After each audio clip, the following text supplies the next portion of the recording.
لیپ top نہ دوں تو کیا میں ان کو کلاشنکوف دوں یا ان کو میں کوئی خدا نہ خواستہ کسی اور طرف لگا دوں؟ آج کیا پتا تھا کہ کووڈ آنے والا ہے؟ آج کووڈ آیا تو انہی لیپ ٹاپس کے ذریعے بچے تعلیم حاصل کر رہے ہیں۔ میں لمبی بات نہیں دہرانا چاہتا،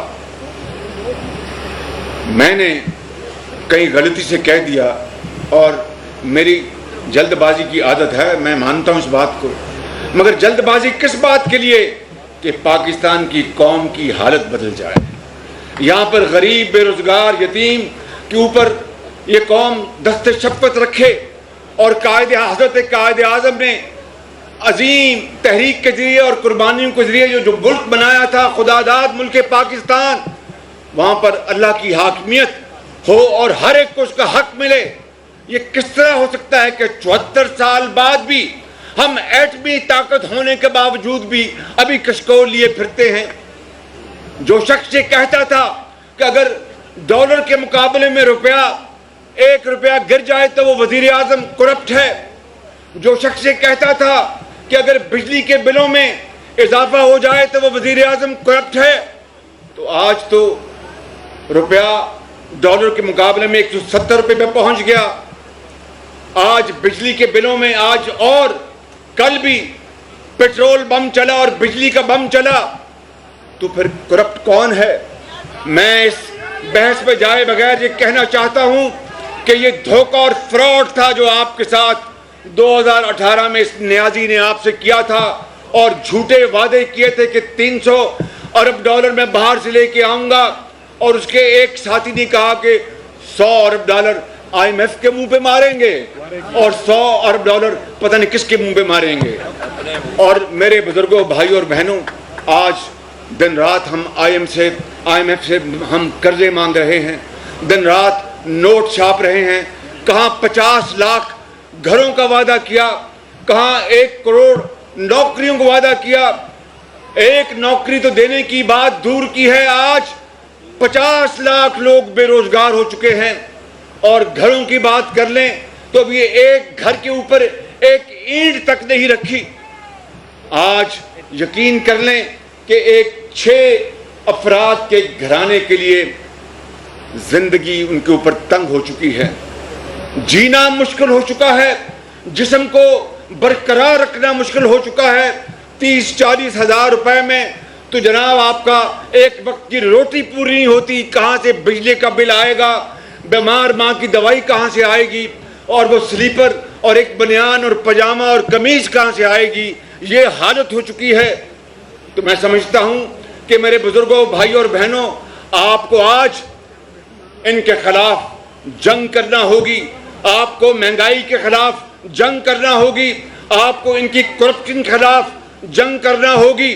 ہمارے ساتھ انہوں نے جو جنگ کی ہے اس کی رویداد خواجہ سعد رفیق نے اور دوسرے ساتھیوں نے بتا دی۔ خواجہ آصف صاحب ان کی جب جیل یاترا ہوئی تو میں بھی اس وقت وہاں پر ان کا ساتھی تھا، ان کا انتظار کر رہا تھا، دعائیں مانگ رہا تھا کہ یہ جیل نہ آئیں، لیکن شکر ہے کہ وہ ان دنوں آئے جب میں وہاں پر تھا، شدید سردی تھی، اور ان کو میں بالکل آپ کو بلا خوف تردید بتانا چاہتا ہوں، پہلی رات حکم آیا اوپر سے اسلام آباد سے کہ خواجہ آصف کو شدید سردی۔ کس مہینے میں آپ آئے تھے؟ دسمبر میں خواجہ صاحب جیل نے تھوڑی سی ان کی یادداشت بڑھا دی ہے۔ یہ دسمبر میں آئے تھے، ضد کر رہے تھے کہ جنوری میں، میں نے کہا نہیں، میں دسمبر میں وہیں تھا، آپ دسمبر میں آئے وہاں پہ۔ تو شدید سردی تھی، حکم آیا کہ ان کو زمین پہ سلانا ہے، زمین پر، کوئی گدا ودا نہیں دینا اور کوئی ہیٹر نہیں دینا۔ اب یہ سن لیں بات، یہ کوئی میں رام کہانی نہیں سنا رہا، میں اس کا خود گواہ ہوں۔ میرے پاس رات کو یہ مجھے اطلاع ملی کہ خواجہ صاحب کو جناب انہوں نے کہا کہ ہیٹر نہیں دینا، چونکہ میرے کمر میں تکلیف ہے، تو میں نے اللہ کے نظام میں میں نے 2 بوتلیں رکھی ہوئی تھیں وہ ربڑ کی، جس میں گرم پانی ڈالتے ہیں، یاد پتہ ہے نا آپ کو، وہ بوڑھے بزرگ، میں بھی اب بوڑھا ہو گیا ہوں، تو وہ اپنی کمر میں رکھ لیتے ہیں رات کو سوتے وقت۔ میرے پاس 2 تھے، تو میں نے کہا کہ یار اس میں گرم پانی اور ڈالو اور خواجہ صاحب کو کہیں طرف پہنچا دو. اللہ بھلا کر اس آدمی کا. خواجہ صاحب کو وہ بوتل گرم پانی کی پہنچی, اس طرح انہوں نے رات بسر کی. یہ اس طرح کا ظلم اور چیرہ دستی اس حکومت نے کی. کاش اتنی کاوشیں یہ مہنگائی کے خلاف کرتی, بے روزگاری کے خلاف کرتی, اس ملک میں بھوک ننگ کے خلاف کرتی, اس ملک کے اندر پیداوار کے حق میں کرتی, تو شاید کچھ لوگ ان کو دعائیں دیتے. یہی وجہ ہے کہ آج کنٹونمنٹ میں وہیں پر ان کا قبرستان نکال دیا. اور اگلا الیکشن انشاءاللہ, اگلا الیکشن اللہ تعالیٰ نے چاہا تو اگلا الیکشن آپ کا ہوگا انشاءاللہ. اگلا الیکشن نواز شریف کی قیادت میں مسلم لیگ نون پورے پاکستان میں میدان مارے گی انشاءاللہ تعالی. اس کے لیے ہمارا مطالبہ جائز نہیں بلکہ پرزور مطالبہ ہے. مطالبہ نہیں, یہ قوم کا حق ہے کہ الیکشنز فری اینڈ فیئر کرنے ہوں گے. اس مرتبہ کوئی جھگڑوں کو برداشت نہیں کرے گا, اس مرتبہ کوئی سلیکٹڈ کو برداشت نہیں کرے گا. یہ بلے باز اگر ہے تو جا کے میدان میں بلے بازوں کو بلہ چلانا سکھائے. چھوڑے اسلام آباد کے اس پرائم منسٹر ہاؤس کو کہ اپنی جو تھوڑی بہت آپ نے اپنی عزت بنائی تھی اس کو بھی مٹی میں رول دیا آپ نے, اور آپ نے وہ کام کیے جو کوئی سوچ نہیں سکتا تھا. اور پھر کہتے ہیں کہ میں ایک آنسٹ وزیر اعظم ہوں. آج جائیں پوچھے قوم سے پنجاب کے میدانوں میں, مہران کی وادیوں میں, بلوچستان میں اور KPK میں کہ کس طور وہ زندگی بسر کر رہے ہیں. میں کوئی یہاں پر بڑی بات نہیں کرنا چاہتا. اللہ سے ہمیشہ ڈرنا چاہیے اور توبہ کرنی چاہیے. ابھی میں آپ کو کہہ رہا تھا کہ میں واقعتاً عادتاً جلد باز ہوں. میں نے کہہ دیا اپنی وہ آئی میں کہ انشاءاللہ ہم بجلی کے اندھیرے 6 مہینے میں ختم کر دیں گے. جب 6 مہینے گزر گئے تو کچھ بھی نہیں ہوا تھا. وہ بات درست ہے. تو مخاطبوں نے کہا کہ یہ دیکھو شہباز شریف کہہ رہا, کہتا میرا نام بدل دینا, ابھی نام بدلے. مگر اس مالک کا کرم ہے میرے بزرگوں, بھائیوں اور بہنوں, کہ وہ پھر نواز شریف کی قیادت میں رب تعالیٰ نے ہمیں ہمت دی, ہمیں توفیق عطا کی کہ 4 سالوں میں 11,000 میگا واٹ بجلی لگا کر اندھیرے ہمیشہ کے لیے ختم کر دیے. میں آپ کو بلا خوف تردید کہتا ہوں کہ اگر یہ موقع, یہ دور جو گزر رہا ہے, یہ اگر PMLN کو اللہ تعالیٰ نے دوبارہ اگر وہ دیتا اور نواز شریف کی قیادت میں یہ ملک 4تھی بار, تو میں آپ کو بلا خوف تردید کہتا ہوں کہ یہ ملک اور راکٹ کی طرح اوپر جا رہا ہوتا, صنعتوں کی چمنیوں سے دھواں نکل رہا ہوتا, لاکھوں لوگوں کو روزگار مل رہا ہوتا, بے روزگاری کے خاتمے کے لیے دن رات کام ہو رہا ہوتا, ہسپتالوں میں مریضوں کے لیے اور سہولتیں مہیا ہوتی, ان کے لیے بہترین علاج ہوتا. میں بڑی بات نہیں کرتا. ڈینگی آئی تو آپ جانتے ہیں کہ ڈینگی سے کس طرح ہم لڑے. یہ کووڈ آیا تھا, یہ کوئی میں کسی کو الزام نہیں دے رہا. کووڈ ایک آیا, ایک آفت تھی اور ہے, لیکن ہم لڑ مر جاتے, کووڈ کا مقابلہ کرتے اور اس کو ہم کنٹرول کرتے بالکل. لیکن ان کو توفیق نہیں ہوئی کہ دوائیاں خرید سکیں. یہ اپنی عطیات کے اوپر لگے رہے کہ عطیات آئیں, چائنا سے آئیں, فلاں سے آئیں, اور پیسہ جو ہے ATM مشینیں بناتی رہیں, اربوں روپے کھائے جاتے رہیں اور یہ ریاست مدینہ کی بات کرتے رہیں. میرے بزرگوں, بھائیوں اور بہنوں, اب مزید انتظار نہیں کیا جا سکتا. ہمیں کھڑا ہونا ہوگا. اس مہنگائی کے خلاف ہمیں جنگ لڑنی ہوگی, اس کرپٹ حکومت کے خلاف ہمیں جنگ لڑنی ہوگی. اور ہمارا مطالبہ ہے عدلیہ سے, تمام آئینی اداروں سے, عدلیہ ہو چاہے مقننہ ہو, چاہے انتظامیہ ہو, چاہے الیکشن کمیشن ہو, چاہے کوئی اور ادارہ ہو, کہ ہر صورت اس ملک کو شفاف الیکشن چاہیے, قانون کی حکمرانی چاہیے, سویلین سپریمیسی چاہیے. اگر یہ قوم کو اگر یہ بات ملتی ہے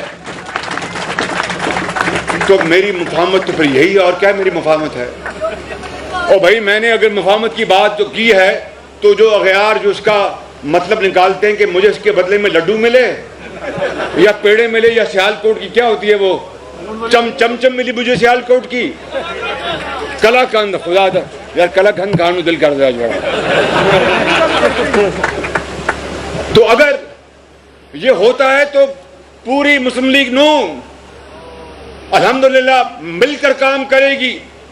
لیکن اگر شفاف الیکشن نہیں ملتے تو پھر میں سمجھتا ہوں کہ ہمارے پاس کوئی چارہ کار نہیں ہوگا کہ شفاف الیکشن کے لیے ہر قانونی اور سیاسی سہارا ہم لیں. یہ ہمارا حق ہے, قوم کا حق ہے.